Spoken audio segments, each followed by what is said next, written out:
Hello and welcome to Tame That Temper for Kids.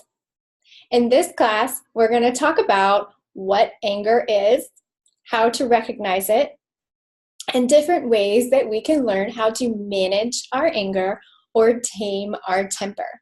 And we're also going to talk about why it's so important to manage our anger. So I'm going to start off by telling you that all feelings are okay to have. All feelings are okay to have. Behaviors can be okay or not okay. So let's repeat that. All feelings are okay to have. That means it is okay to feel angry. It is okay to feel sad. It is okay to feel jealous. Feelings are okay.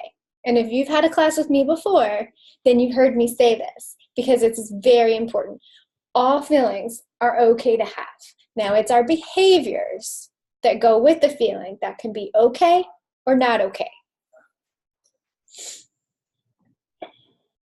So what is anger? Let's start by talking about what anger is. Anger is an intense, unwanted, negative emotion. Anger feels uncomfortable inside. Anger often happens when you feel that someone has done you or someone you care about wrong on purpose. You can feel angry at a person, a situation, or an event.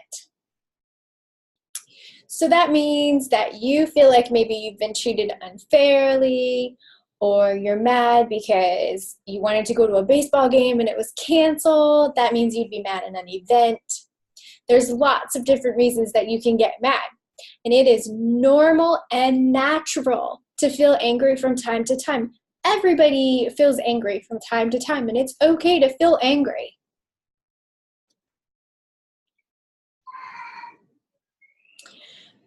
So on the inside, anger can feel like your heart pounding. Your face can feel really hot. Sometimes you get a lump in your throat. Sometimes your breathing is really fast. Your stomach can sometimes feel tight. It can be hard to talk. Maybe you can't think straight because you're so mad. Sometimes you might want to hit something. Would that be okay? Not unless it's a pillow or something meant to be hit, right? Balled up fist. You can feel your fist clenching. Anger can also show on the outside for other people to see. This can look like stomping feet, crying. Now, sometimes when we think about crying, we think about feeling sad. But you can also cry when you get really angry and really mad. Sometimes if you're angry, you'll yell. Your eyes will look angry. You'll have balled up fists. You might want to throw something. Sometimes you'll tremble because you're so mad. Like that. Sometimes your arms will be crossed. Sometimes you'll bite your nails because you're so mad. Whoa, so look at my anger monster. Does he look very happy? No. And this says what happens to your body when you are angry. Your thinking slows down, shuts down. You can't think. Your eyes might bulge out because you're so mad. Your heart can race. Your stomach can be upset. Your ears sometimes turn up. That means you have a hard time listening to anybody or anything else. Your breathing can be fast. Your face can be red. Fists are clenched. And you might stomp your feet. And this is recognizing anger. So this is a lot like what we just talked about that shows on the outside. But I put this on here because I want you guys to also be able to see when someone else is angry. So sometimes if we see someone else being angry, you can see that they're crying or stomping. Maybe their eyes are squinting. Maybe they're yelling.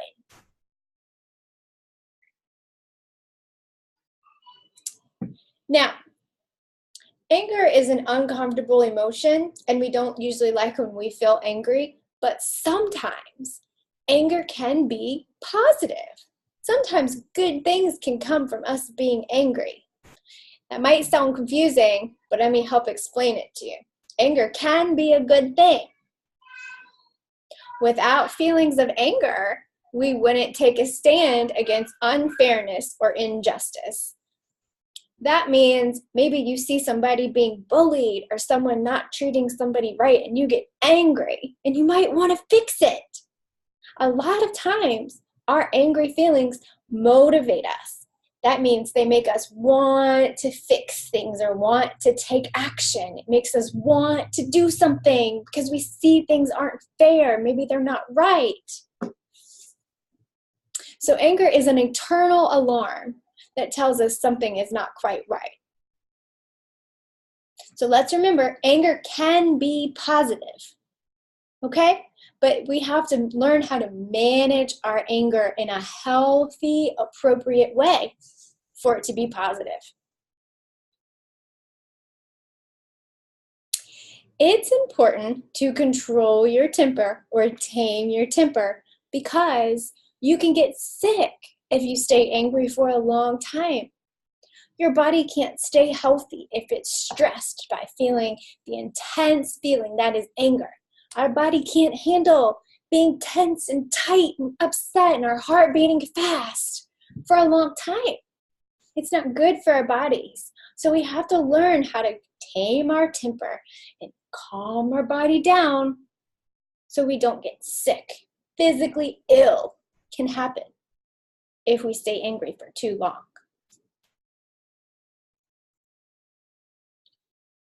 So some health problems related to staying angry for long periods of time.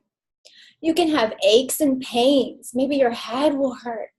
Your neck might be sore from being clenched up. You might have a hard time sleeping. You might have a lowered immune system. And what that means is that you get sick a lot easier. You can't fight off the germs if your body is already busy fighting off feeling angry all the time.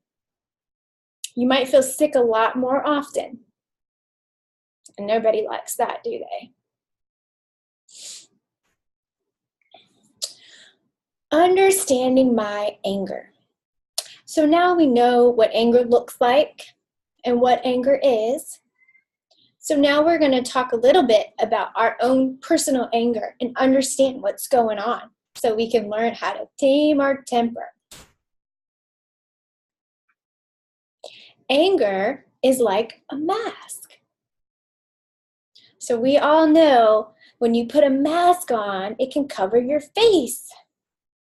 You see the picture, they're covering up their face. Now in the picture, you actually can see their mouth, but there are some masks where you can't see their face at all. And what that means is that it hides how you're feeling. It covers up your face so people can't look at you and know how you're feeling. Anger is kind of like that too. It hides the other feelings. It covers up your true feelings like jealousy, frustration, fear, or powerlessness.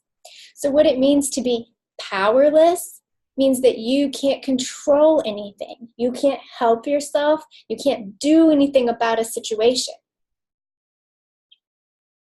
Anger being a mask is a way of dealing with the situation when we don't understand the real feelings behind it.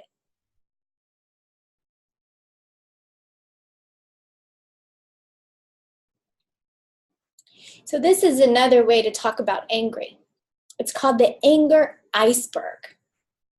And so icebergs are in the ocean and sometimes just a little tiny tip of them sticks out. So you can't see all the stuff that's going on underneath the surface. So sometimes when we're angry, there are other emotions under the surface. And you can see in our picture here, it says icebergs are giant floating pieces of ice found in the coldest parts of the ocean. What you can see from above is just a tiny part. Most of the iceberg is hidden under the surface. Anger is called a secondary emotion. That means it's usually covering up for other feelings like fear, sadness, worry, disappointment, or jealousy. Some feelings make us feel vulnerable or like we don't have any control over what's happening to us. And we don't like feeling that way. So instead, sometimes we feel angry because we don't like feeling out of control. And sometimes anger can make us feel powerful because it's such an intense emotion.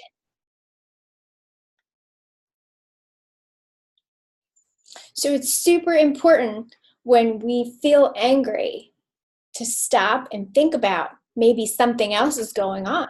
Maybe we're actually guilty. Maybe we're insecure. Maybe we're disappointed or nervous or scared or jealous. So that's something that when we get angry, we have to take a minute and figure out what's going on. Some common things that can make us angry, and this is also called anger triggers. And you can see here in our picture, it says storm starters because sometimes anger can be like a storm.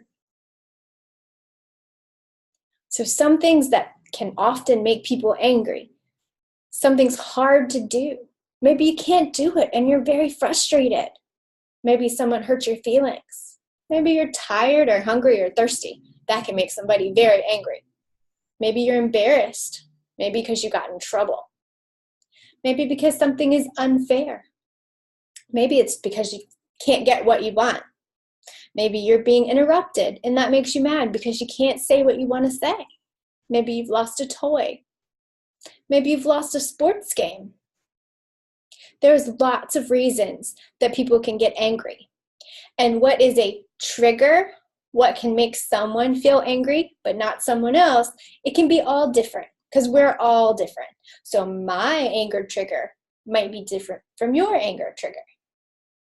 So one of the activities that I want you to do once this presentation is over is I want you to think about, with a grown-up if you want to, think about things that often make you mad. And I want you to write down 5 things that are your common anger triggers. What things make you the most mad?